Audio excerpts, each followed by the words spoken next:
Quinshon Judkins or TreVeyon Henderson? We'll debate next.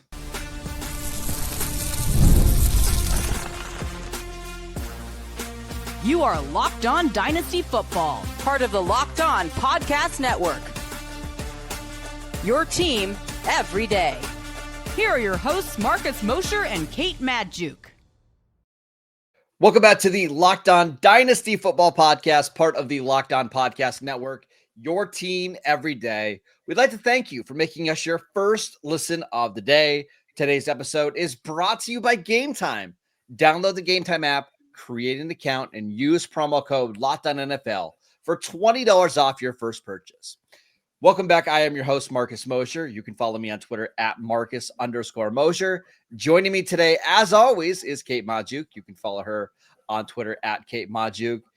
And on today's show, we're going to do a little show called Take a Stand. I'm going to make Kate pick one of these players in these rookie drafts that are so close at ADP, and we're going to debate. And we're going to start with two Ohio State running backs, two second-round running backs, Quinshon Judkins, who went to the Cleveland Browns, and TreVeyon Henderson with the New England Patriots.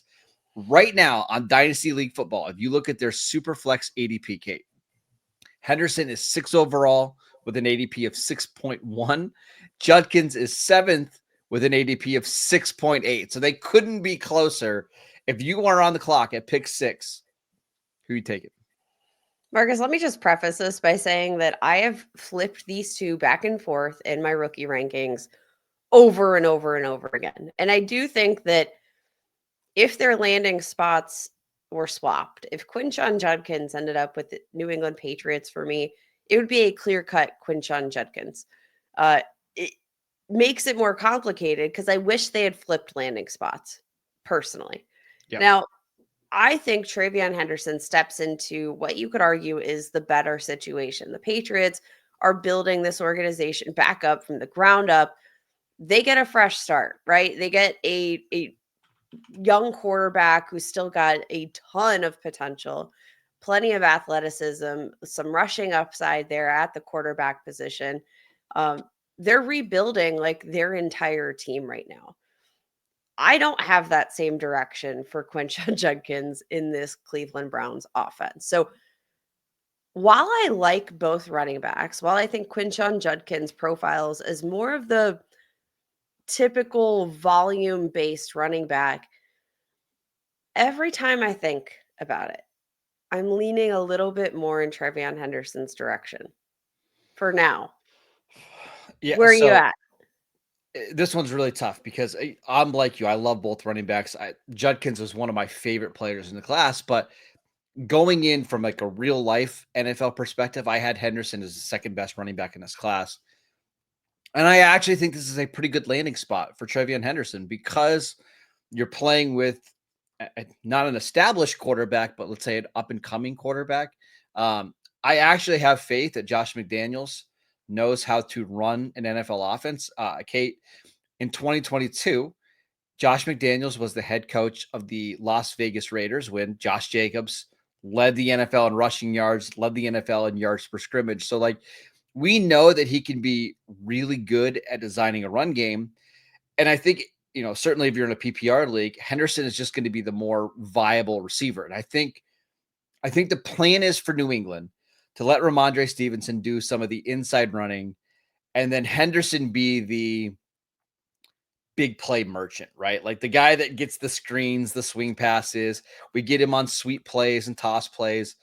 And while he might not have the same touch total as Judkins week in and week out, I just think this New England offense is going to be better. That's where it swings the pendulum for me, is this idea that, yeah, maybe we're going to see more efficiency here in this offense. But you know what the biggest theme in a Mike Vrabel team is, Marcus? They want to run the football. They want to play defense, and they want to play possession football. So, like, that lends itself to this run game. And I do think that, yeah, right now, Ramondre Stevenson profiling more as that guy that they'll use in between the tackles. But I generally think I trust the Patriots organization just a little bit more. I trust the coaching staff just a little bit more. So when we're looking for two tiebreakers between similarly ranked running backs, I think that's a fair way to do it. Now, again, if their landing spots had been flipped, I think Quinshon Judkins would Oh pretty my gosh. comfortably be sitting as my RB3 in this class. But the question marks around Cleveland, it's just a very hard offense, I think, to buy into right now. Because, for example, there are some offenses, like I'm going to say the Las Vegas Raiders, right? That you can kind of see the trajectory. You can see what they're attempting to build. Mhm. We don't have any idea, I think, how the Browns can conceivably rebuild their organization while they're in this next like 2-year window. They've got a mess at the quarterback position. I don't necessarily know that either of the options that they've drafted are going to be the long-term answer here. You've got Kenny Pickett, you've got Joe Flacco. It's just a smorgasbord of nothing in Cleveland.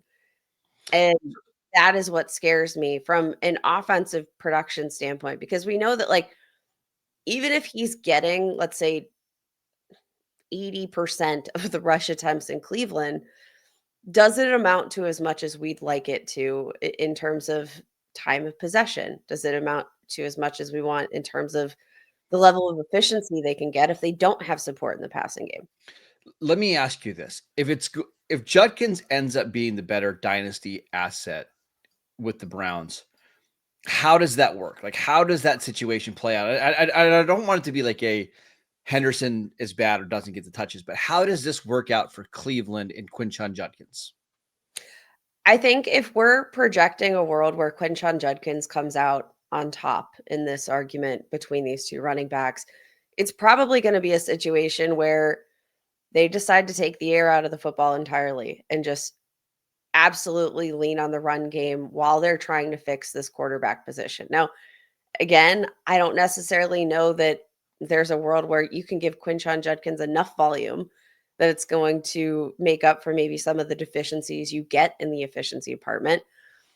But I think that that's the pathway, because TreVeyon Henderson is not a running back that I think is going to be pigeonholed into a role where he's a full, you know, I think he's a very complete running back.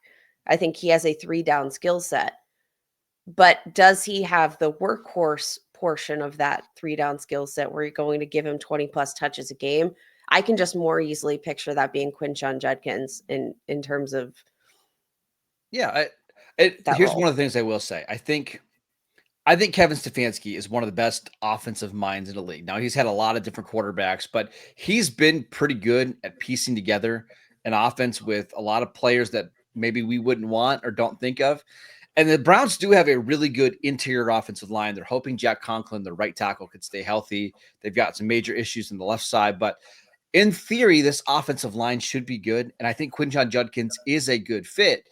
If the Browns can kind of get back to what we saw in 2023, where their defense is awesome and they're just keeping these games really low scoring, and the Browns are just leaning on their run game. And we're seeing Quinshon Judkins have like a lot of these games where it's 18, 19, 20 touches.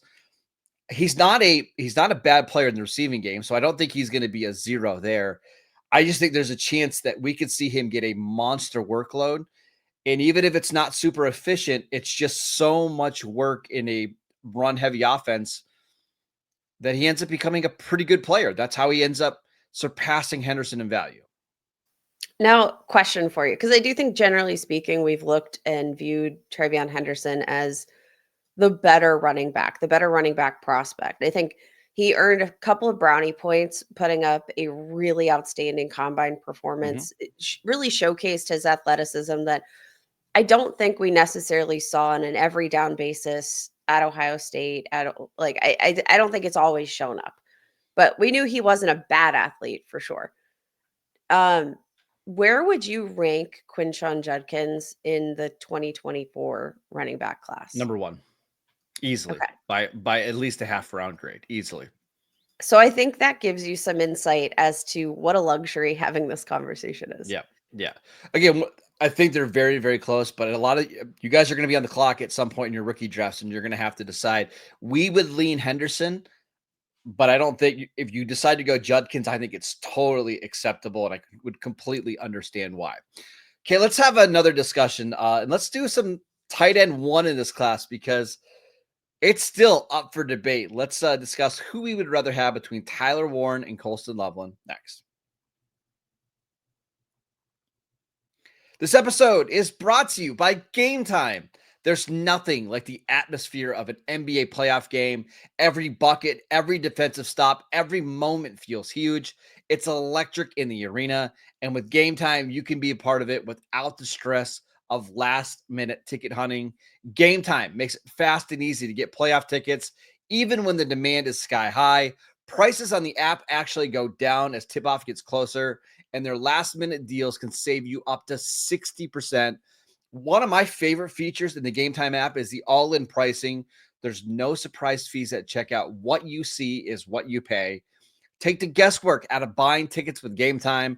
Download the Game Time app, create an account, and use promo code LOCKEDONNFL for $20 off your first purchase. Terms apply. Again, create an account, redeem promo code LOCKEDONNFL for $20 off. Download Game Time today. Last minute tickets, lowest price guaranteed. Welcome back to the Locked On Dynasty Football Podcast. We'd like to thank you for making us your first listen every single day. We're doing a little bit of take a stand, and let's go with the tight end position now, Kate. Right now, over on Dynasty League Football, we get some new ADP. Tyler Warren, 11th overall in Superflex rookie drafts with an ADP of 10.8. Colson Loveland, who was the first tight end drafted in April, 13th overall, 12.1 ADP. So pretty close, within a couple spots. Which one do you prefer in your dynasty leagues? This is really hard because Tyler Warren was one of my favorite players in this entire draft class. Just one of the most fun tight ends I can remember watching in recent memory as a prospect coming out. He can do absolutely everything. But it's really hard to ignore the position that Colston Loveland is being drafted into, where you know that he is being drafted to be a big-bodied receiver. Mm-hmm. And Tyler Warren, while again, he can do it all, that does sometimes limit you in terms of like, okay, so if he's a weapon, right? If you're designing touches for him, if he's more involved as a blocker, if he's doing other things besides running routes, that every time you take him out of the realm of running a route, right? You limit his opportunities to score fantasy points. That's just how it works. Colston Loveland, I think, is walking into a situation with a very good head coach, an outstanding play caller. You're walking into a situation where, again, the quarterback question mark is still there, but we know what Caleb Williams is capable of on an every down basis. We know he can extend plays. We know the arm talent is there. Like, things are trending up in the Chicago Bears offense. Where we have a lot of question marks is there in Indy. And that is a crowded group of, I think, a good amount of talent. Like, they don't have a ton of like standout superstar names. You have Michael Pittman, who, played through injury last year. Josh Downs, again, a guy who's frequently injured, but I think is generally underrated as a wide receiver too in the league. You have AD Mitchell, who's got a lot of upside, still not necessarily the most refined product.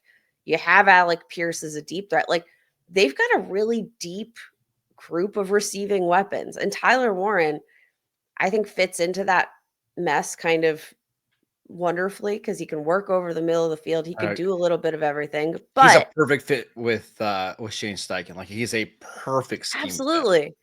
But it's crowded. And the question is, do they have a guy capable of throwing for, I don't know, 200 plus yards per game? Well, they will. That's the realist question. They will by midway of the season when it's Daniel Jones as the starting quarterback. They will, Kate. But I hope that's not the case. But what's the upside there when you've got such a diluted group of pass catchers? Here's the thing. I also don't want to overreact to 1 year because things Mhm.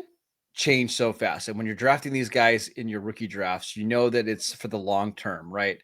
I think there's a good chance that by next year, Alec Pierce is gone. He's a unrestricted free agent. Maybe we see the team move on from Michael Pittman. Maybe AD Mitchell never takes that step forward, and it just becomes Tyler Warren's show in the passing game. The quarterback situation is tough. Yep. And that's probably the biggest hang up for me. But I do want to go back to like Shane Steichen has made this offense work with like Gardner Minshew playing quarterback before. And we've seen them be pretty dynamic in the passing game when it's not Anthony Richardson throwing the Here's the ball. thing, Gardner Minshew is he's not a difference maker at the quarterback position, but he's a fine temporary game manager, right? I don't know if Daniel Jones or Anthony Richardson are No, I fine game managers. 100% agree. I'm not saying that at And all. again, this is like kind of a 2025 question mark, but it does. I think the question mark of the quarterback position in general is just a problematic one that you can't necessarily look and say it's a 1-year problem when you're making these projections. I think generally speaking, you got to give them a little bit of leeway Yes. because let's say they draft a rookie in 2026, right? Okay, what? So maybe we need another year or two of development before, this quarterback can produce there's still question I marks know. there even beyond 2025, I think. Now, having said all of that, I'm team Colson Loveland. I was team Colson Loveland before the draft.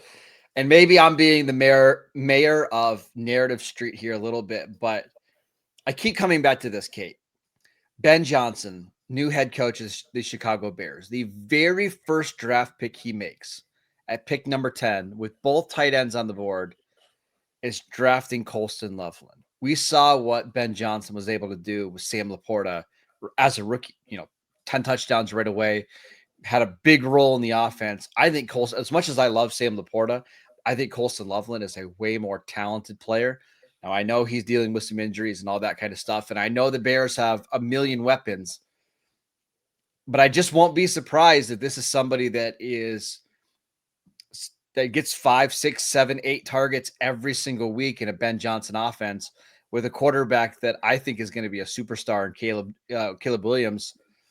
I would rather bet on that than hoping the Colts eventually find a competent quarterback. I do think both of these guys should comfortably be a top 7 tight end in your dynasty leagues. But if I'm picking, I'm taking Loveland. Yeah, I am 100% with you, despite the fact that, I could picture myself in the next year or two saying that Tyler Warren is my favorite football player in the National Yeah, and Football League. it's And I do think that I'm tempering expectations. I've said it before for Colston Loveland in terms of his year one production. He is coming off a pretty serious shoulder injury, um, knocked him out of the end of the 2024 campaign in Michigan. Didn't get to, maybe have the opportunity to, might miss out on the opportunity to participate in some of these off-season programs that could be beneficial, but long term, when you're looking at Ben Johnson and that opportunity there, it's hard not to get enamored with the offense, even if it feels really I know. crowded right now. Last thing before we go. Warren is the 11th overall player in Superflex rookie drafts. Loveland is 13. I just think both those guys are way too low. You look at like Emeka Buke, RJ Harvey, Caleb Johnson going ahead of all those guys. These I guys, don't have the Loveland, tight ends. they're just better football They're players. just better football players. And they're Yes. going to be, those tight ends are going to be harder to acquire than trying to get an RJ Harvey midway through the season. So go get the tight ends. Yeah. Kate, let's talk about our favorite NFC North rookie receiver. Is that Matthew Golden? Is that Luther Burden? We will get to that next. This episode is brought to you by Upwork. Scaling your business requires the right expertise at the right time. And with Upwork, you can find specialized freelancers in marketing, development, design, and more. Experts that are ready to help take your business to the next level. Upwork gives businesses flexibility by connecting them with the top freelance talent across multiple industries, including IT, AI, web development, and marketing. Whether you need extra hands for a project or a long-term partner, Upwork makes hiring simple and affordable. And if you need help with a marketing campaign, Upwork can connect you with a freelance expert who will help you deliver incredible results. Plus, posting a job is free and simple, and within a day, you can get multiple qualified candidates to choose from. Visit Upwork.com right now and post your job for free. That is Upwork.com, Upwork.com to connect with top talent and grow your business today. Welcome back to the Locked On Dynasty Football Podcast. We'd like to thank you for making us your first listen every single day. For your second listen, check out the Locked On NFL Scouting Show. The NFL draft is over, but the roster moves and the news never stops. Hosts Kyle Krabs and Joe Marino will make you the most informed NFL fan this offseason. Find Locked On NFL Scouting on YouTube or wherever you listen to your podcasts.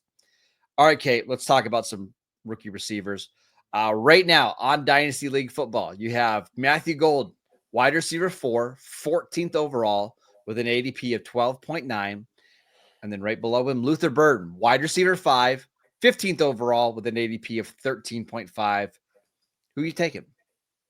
Marcus, I don't like you. I feel like you put this this question on me as some sort of revenge. I don't know what I've done to you, but Yes, it's true. I don't like the question. Next. No, I hate this question. Have I mentioned that? Yes. I don't like here's the thing. Matthew Golden, I've been very vocal about my beliefs on Matthew Golden and the fact that I thought I was taking crazy pills based on my evaluation of him in, comparison to the general public's evaluation of him. But he does land in a situation where he can conceivably, based on the draft capital, based on, the cast of receivers around him, take over as, the Z receiver in that offense. I don't know who's, going to be the X, but like that's another problem for another day. He does have that, the investment that the Packers have made, that the Packers haven't made that type of investment in a really long time. 20-something I years. think he's Yep. got a lot of innate traits that make him a good wide receiver prospect. But again, the profile of production is not there, which is a huge red flag for me. I like Luther Burden, the player, much better. But if I'm projecting maybe some upside here, I do think the general, like, who's going to get more volume? Probably. I think it's Matthew Golden. But I'm struggling, Marcus. Help me. Well, so, I mean, you know that Luther Burden was one of my favorite players in the class. Mhm. It's why I love the Bears draft so much, as they got 2 of my top guys. But I guess I look at their investments at receiver, whether it's, and I'm going to say long-term investments. Rome Odunze, who was the 9th overall pick last year, Mhm. Colson Loveland, who's the 10th overall pick.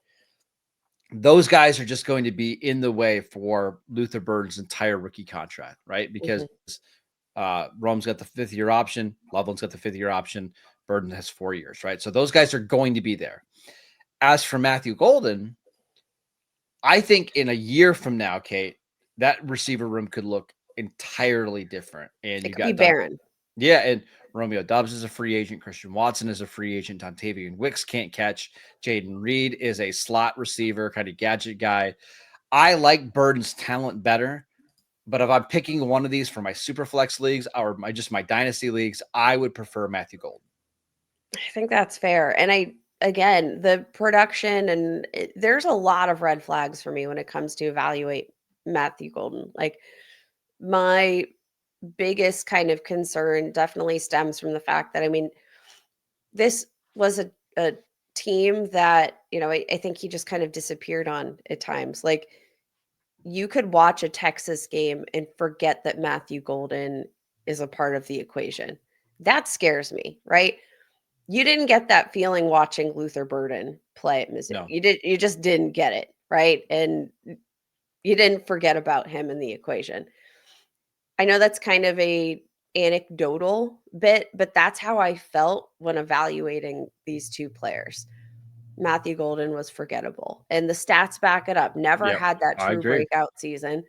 Like, how often do we see players with that kind of profile get the kind of draft capital that Matthew Golden gets? I Well, I was gonna say feel like not often. he had the lowest yards per game total in the best season of any first round pick over the last 20 years.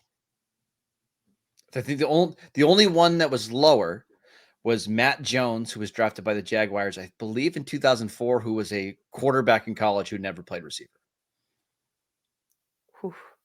Yeah, but having said all of that, I trust Jordan Love and I trust Matt LaFleur, and I think they're going to figure out a way to make him productive.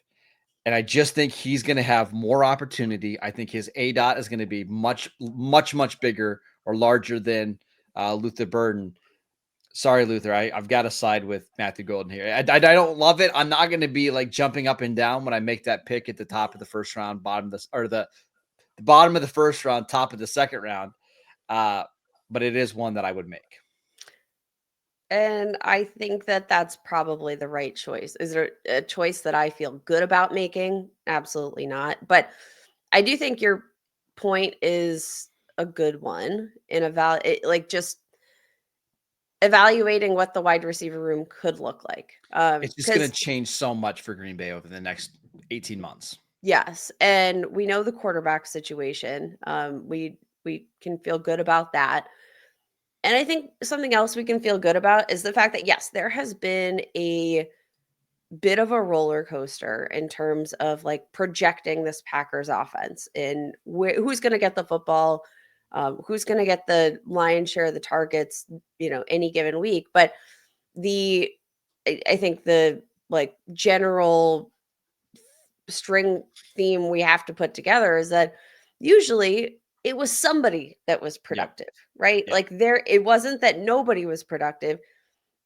We've had Jordan Love in his first season as a starter, 4,300 passing yards, 32 touchdowns. Like there are chunks of the pie to go around, and I do think that if we clear out the room just a little bit, the concentration of that piece of pie going to Matthew Golden could make him worth that pick.